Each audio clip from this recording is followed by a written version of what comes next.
I am Meryl Thompson. Even at 65, I sometimes fondly recall the hustle and bustle of Hollywood. Having lived in the world of filmmaking for over 20 years, I now spend my days quietly.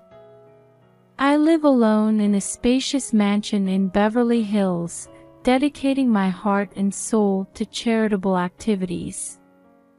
The well-manicured garden visible from the window, the gleaming marble floor of the entrance hall, and the numerous film awards adorning the walls all tell the story of my past glory. But what's most precious to me now is the family photo displayed in the living room.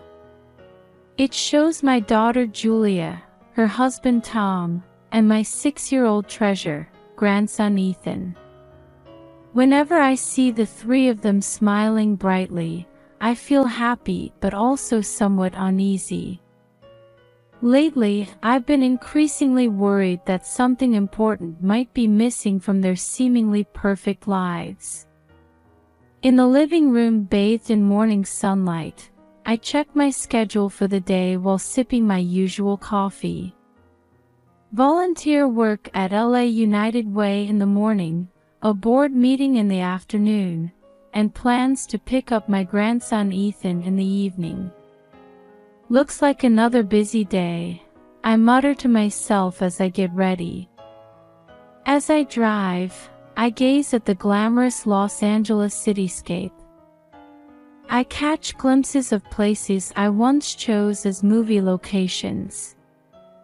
Amidst these nostalgic sights, I arrive at the LA United Way office. "Good morning, Meryl," Sarah at the reception greets me cheerfully. It's been 5 years since I started volunteering here. They've become like a second family to me. "Good morning, Sarah. What's on the agenda for today?" "We have a meeting about the new food assistance program at 10 a.m. in the meeting room." "Thank you. I'm looking forward to it."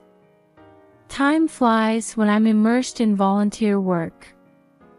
Filled with a sense of fulfillment, I head to the afternoon board meeting. In the evening, when I arrive at Ethan's school, he runs towards me with a big smile. "Grandma." As I embrace Ethan, I savor the moment of happiness. However, I suddenly notice something concerning. Ethan's clothes seem a bit old and too small for him. "Ethan, didn't you get new clothes?" "No. Mom and Dad said they're too busy." Ethan's words cast a small shadow over my heart. Julia and Tom's life certainly seems busy. Lavish dinners at high-end restaurants, overseas trips, extravagant parties. Their social media is filled with glamorous photos. But behind all that, are they neglecting something important?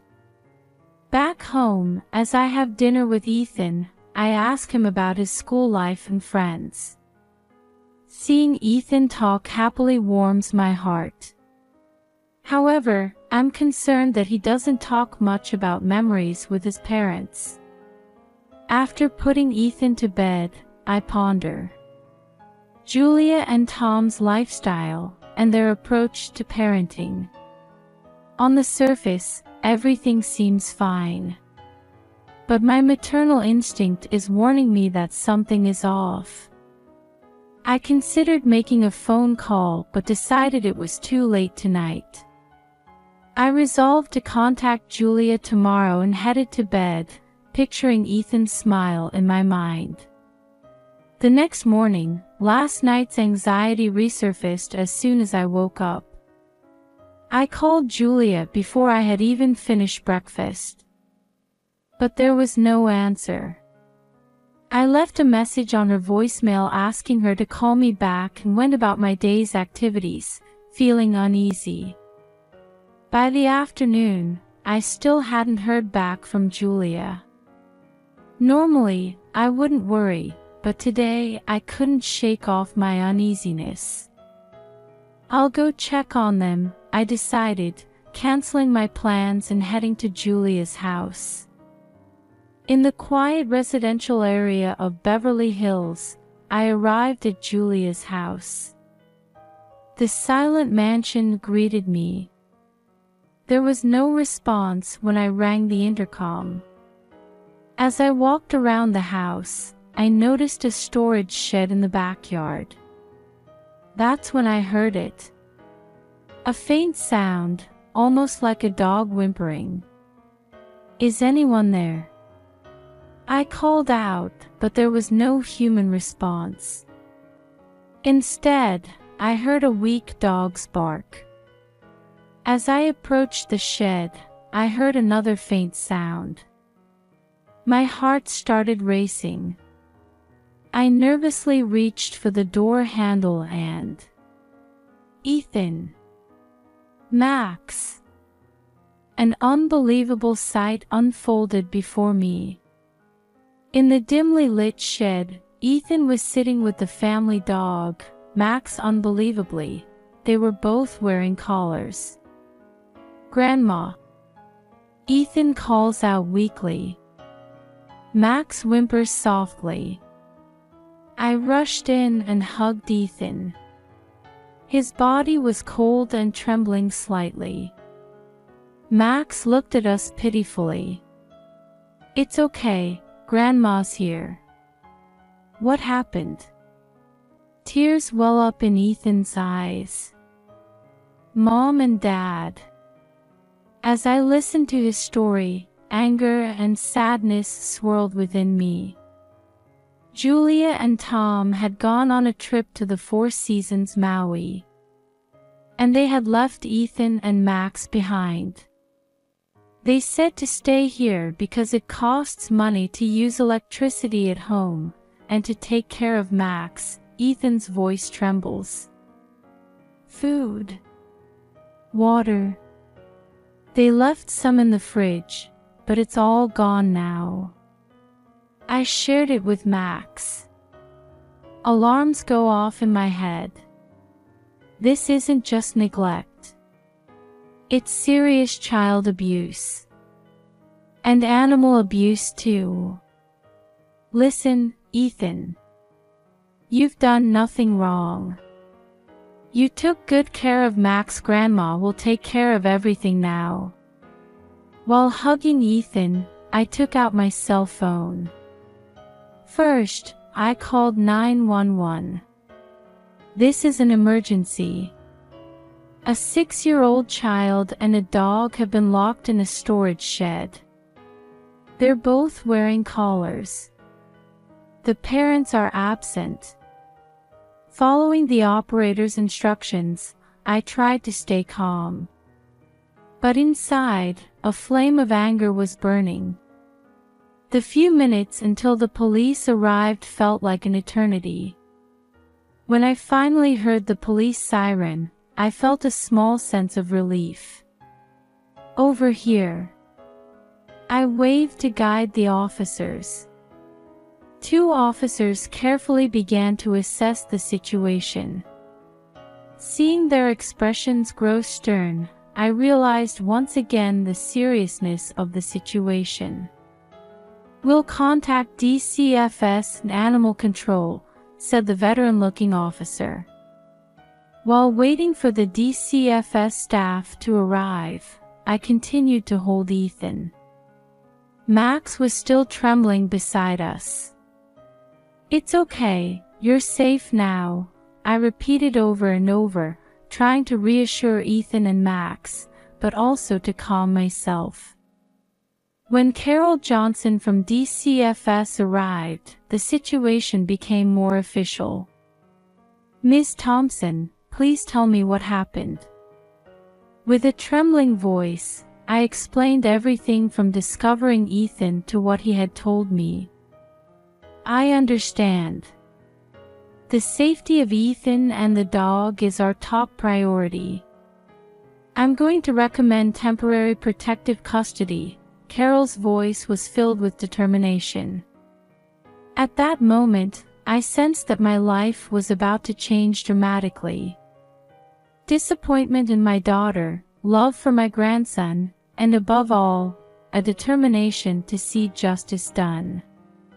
Amidst various emotions, one resolve solidified. I'll take custody of Ethan and Max. Carol seemed a bit surprised but quickly showed understanding. I see. Let's proceed with the necessary steps. Holding Ethan's hand and gently stroking Max's neck, I renewed my determination. The road ahead would not be easy, but I was ready to fight to protect Ethan's smile and Max's safety. As we left the house, Ethan said in a small voice, "Grandma, thank you." Max wagged his tail a little. Their response strengthened my resolve even more. A few days after bringing Ethan and Max to my home, the police and DCFS investigation began in earnest, and my house suddenly became the center of the case. Sitting on the sofa in the living room, answering questions from Carol Johnson of DCFS, I was struck by a sense of unreality. "Ms. Thompson, was there anything concerning about your grandson's daily life?" I take a deep breath and answer. Recently, I noticed that Ethan's clothes were old and not fitting him well. But I never imagined it would come to this. Carol nods gently while taking notes. How were his parents behaving? This question sends a pang through my heart. On the surface, everything seemed fine. But now that I think about it, as my words trail off, Detective Johnson from the police enters the room with new information. "Ms. Thompson, our investigation has revealed new facts." His voice is grave, and my heart starts racing. "Your daughter's husband, Tom, has been rushed to the emergency room multiple times over the past 6 months for prescription drug overdoses." I'm at a loss for words. Tom's drug abuse. I had no idea. Detective Johnson continues. "And your daughter Julia seems to have accumulated significant debt from online gambling." At this moment, I felt as if I could hear my world crumbling. My beloved daughter, a gambling addict. Carol begins to speak quietly. This kind of environment is extremely dangerous for a child. I'm going to recommend extending the temporary custody. I nod silently. Although my mind was in turmoil, one thing was clear: Ethan's safety was the top priority. That night, after putting Ethan to bed, I spent a long time staring at the family photo. Smiling Julia, kind-looking Tom, and innocent Ethan.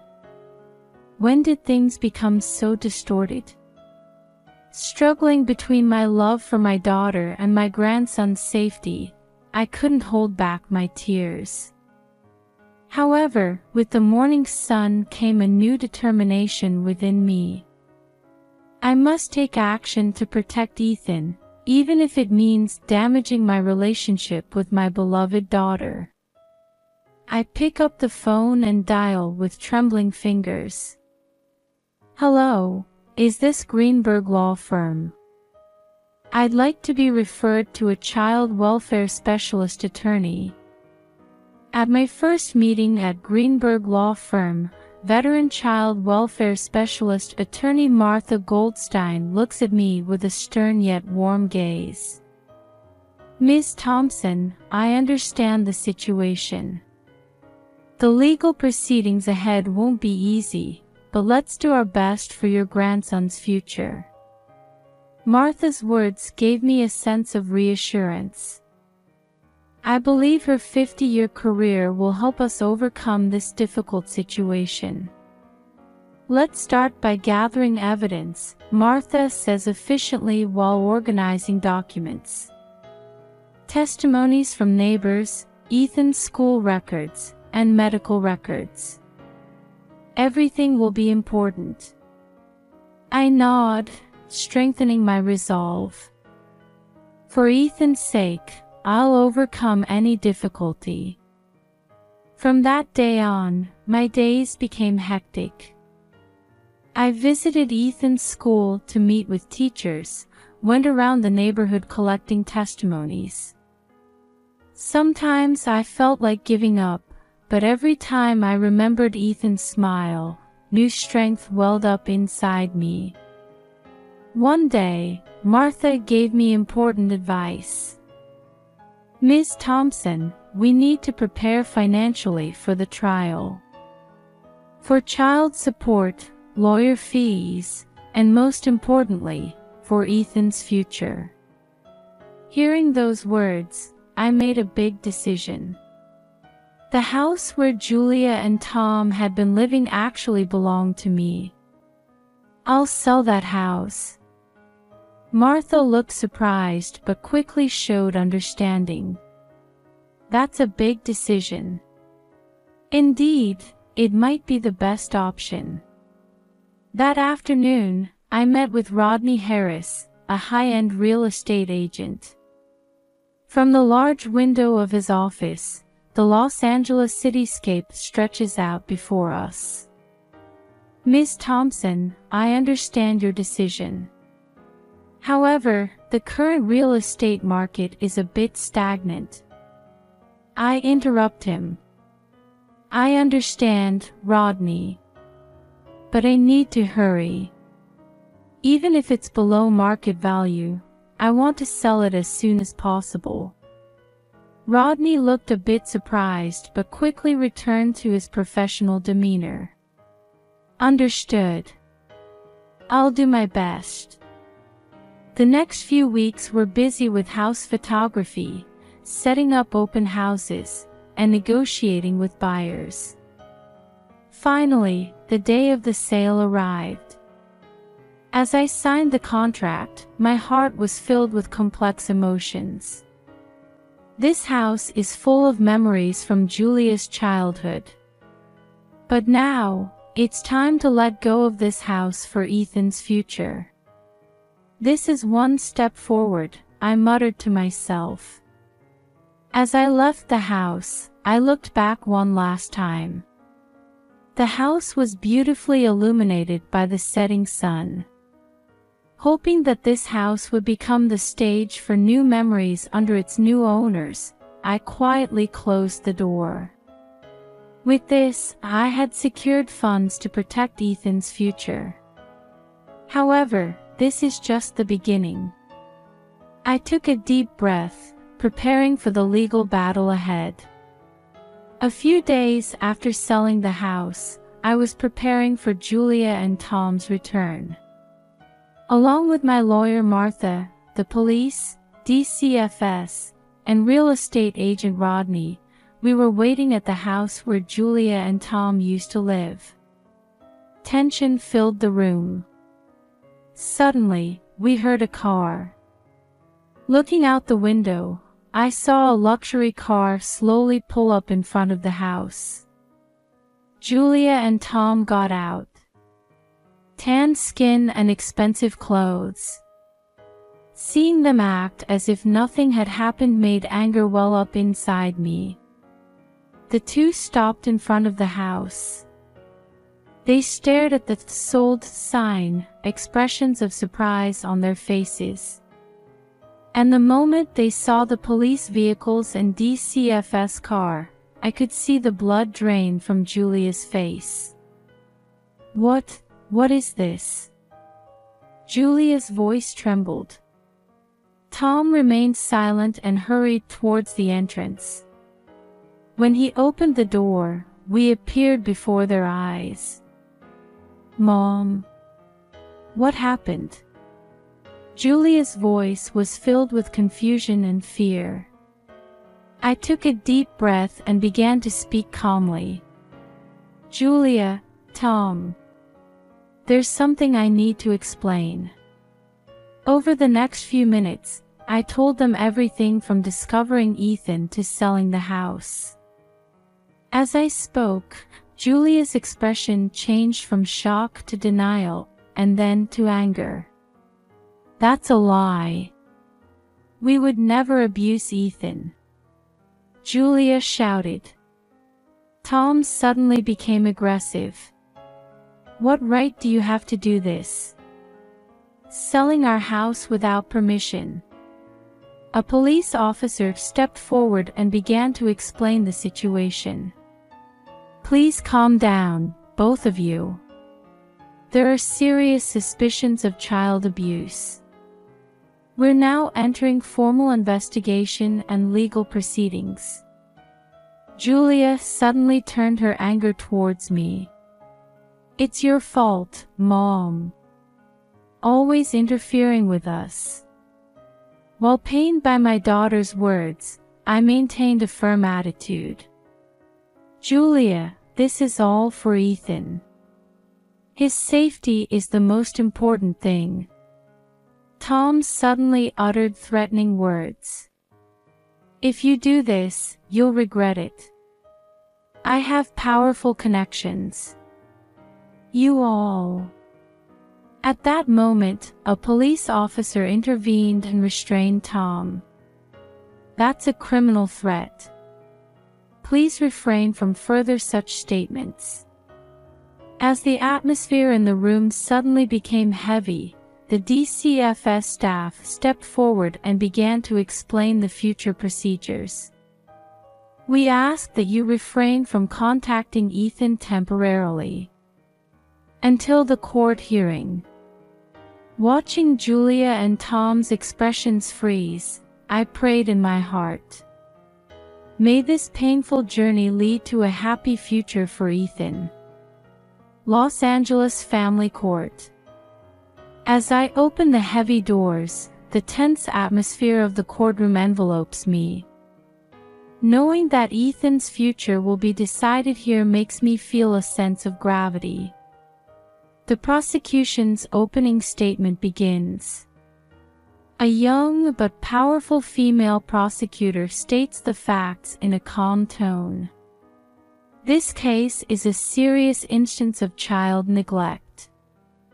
The defendants locked their 6-year-old son in a storage shed and abandoned him with a dog. This is clearly an act of abuse. The prosecutor continues. Moreover, the father's drug abuse, the mother's gambling addiction, and other factors that threaten the child's healthy growth had become the norm. I glance at Julia and Tom. They both sit with hard expressions, but I can see Tom's hand trembling slightly. Next, the witness examination begins. First, the Johnsons, Ethan's neighbors, take the stand. Yes, we often heard them fighting loudly late into the night. And we frequently saw Ethan outside alone. Next, Ethan's homeroom teacher testifies. Ethan has been forgetting his homework more often in the past few months, and he's been more distracted during class. Also, he seemed reluctant to change for PE. The testimony of Dr. Brown, a child psychologist, was particularly impressive. Ethan shows signs of serious trauma. Appropriate care and a stable environment are essential. As I listened to these testimonies, my heart filled with pain. To think that Ethan had been suffering so much. The defense's arguments for Julia and Tom were, as expected, full of excuses and shifting blame. Our clients never intended to abuse their child. It was merely a temporary lapse in judgment. However, an unexpected development occurred during the trial. The prosecution submitted new evidence. The defendants are suspected of tax evasion over the past 3 years. Furthermore, there are allegations of insurance fraud. As the courtroom erupted into commotion, I was shocked but also made a kind of resolution. There's no turning back now. Finally, it was my turn to take the stand. I take a deep breath and look at the judge. Ethan is the light of my life. Seeing his smile is my greatest happiness. My voice trembles slightly. But recently, Ethan had lost that smile. I want to bring back his smile. As the courtroom falls silent, I continue. Yes, Julia is my daughter. But now, Ethan's safety and happiness are the top priority. I want to spend the rest of my life providing Ethan with a loving home and a bright future. Holding back tears, I spoke my final words. Ethan has the right to be loved, protected, and to chase his dreams. Please, give him that opportunity. As I finished my testimony and returned to my seat, I prayed in my heart, hoping these words would change Ethan's future. In the courthouse hallway, I clutched lawyer Martha's arm with trembling hands. It's time for the verdict. The heavy doors open, and we enter the courtroom. Judge Harris begins to speak. After careful consideration of the evidence, this court has reached the following verdict. A moment of silence feels like an eternity. Full custody of Ethan Thompson is granted to his grandmother, Merrill Thompson. Tears of relief stream down my cheeks. I can protect Ethan. These words fill my heart. However, the verdict didn't end there. The defendant Julia Thompson is sentenced to 5 years of probation and 2,000 hours of community service for child neglect and economic crimes. The community service will be carried out at homeless shelters in Los Angeles City. I could see Julia's face turning pale. The defendant Tom Thompson is sentenced to 5 years in prison for child abuse, drug-related crimes, and economic crimes. The sentence will be served at California State Prison. Tom collapsed into his chair. Furthermore, both defendants are fined a total of $500,000. As the verdict ended and we left the courtroom, my heart was filled with mixed emotions. Joy of victory mingled with sadness over the family's breakdown.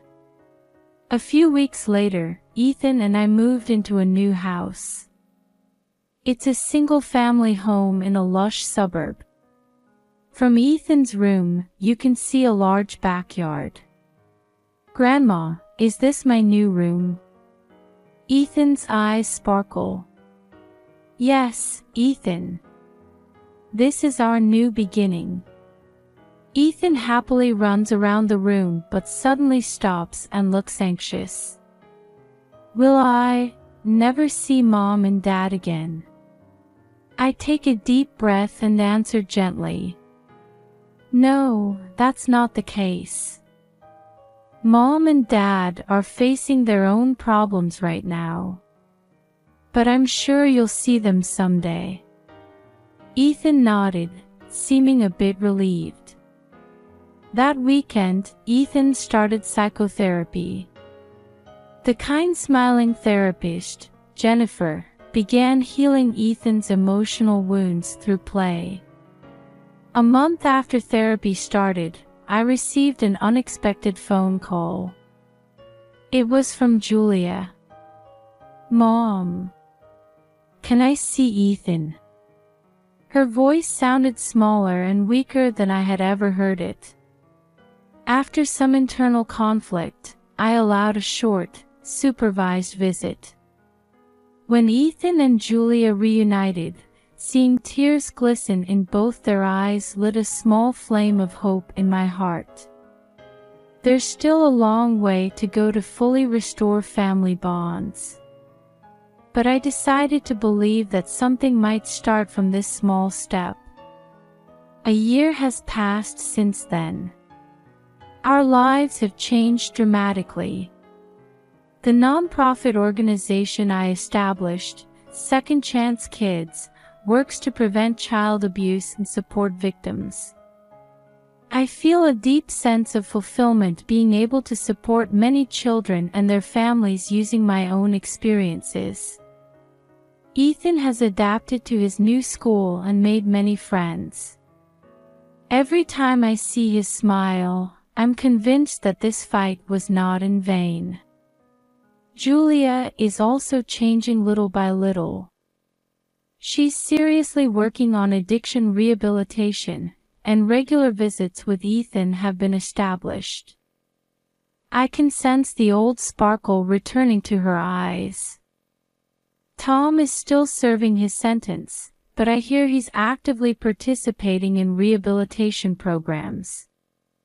It will still take time to fully restore family bonds. But we're definitely moving forward, step by step. I want to continue balancing family restoration and social contribution. For Ethan's smile, and for children in similar situations. Our story has just begun.